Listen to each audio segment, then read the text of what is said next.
Notre perception du monde qui nous entoure est remarquablement constante, même lorsque les conditions environnementales et notre point de vue évoluent.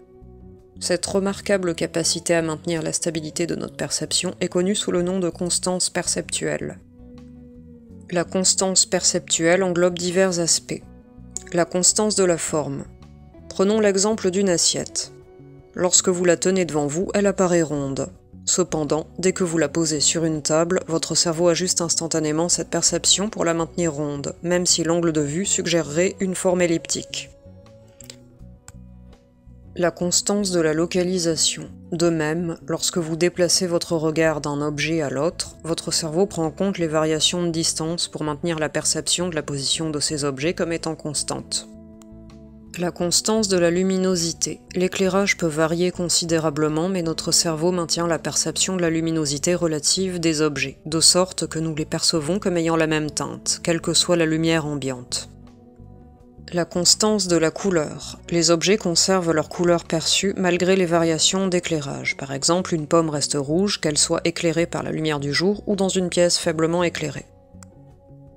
La constance de la taille. Enfin, notre cerveau tient compte des variations de distance pour nous permettre de percevoir la taille d'un objet comme constante, même si nous nous en éloignons ou nous en approchons.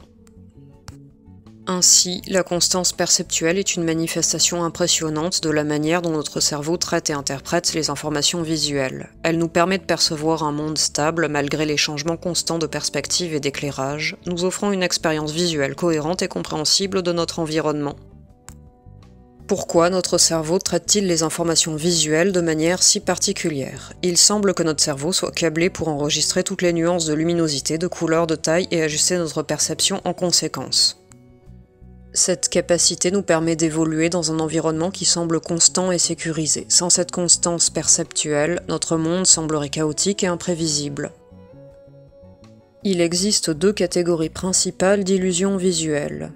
Les illusions physiques. Certaines illusions visuelles sont le résultat des lois physiques. Par exemple, lorsque l'on plonge un bâtonnet dans un verre d'eau, il semble se plier. Cette illusion découle des différences dans la propagation de la lumière entre l'eau et l'air. Les illusions perceptuelles. D'autres illusions visuelles sont dues à des phénomènes tels que l'adaptation sensorielle ou l'application incorrecte de règles perceptuelles par le cerveau. Voici quelques exemples. Figure A, l'illusion de Müller-Lyer, où la ligne de droite semble plus longue que celle de gauche, bien que ce ne soit pas le cas. Figure B, les chats semblent de tailles différentes, même s'ils ont tous la même taille réelle. Figure C, les 7 lignes diagonales semblent toutes se courber, bien qu'elles soient parfaitement parallèles. Figure D, les côtés du carré semblent pencher vers le centre, même s'ils sont parfaitement droits.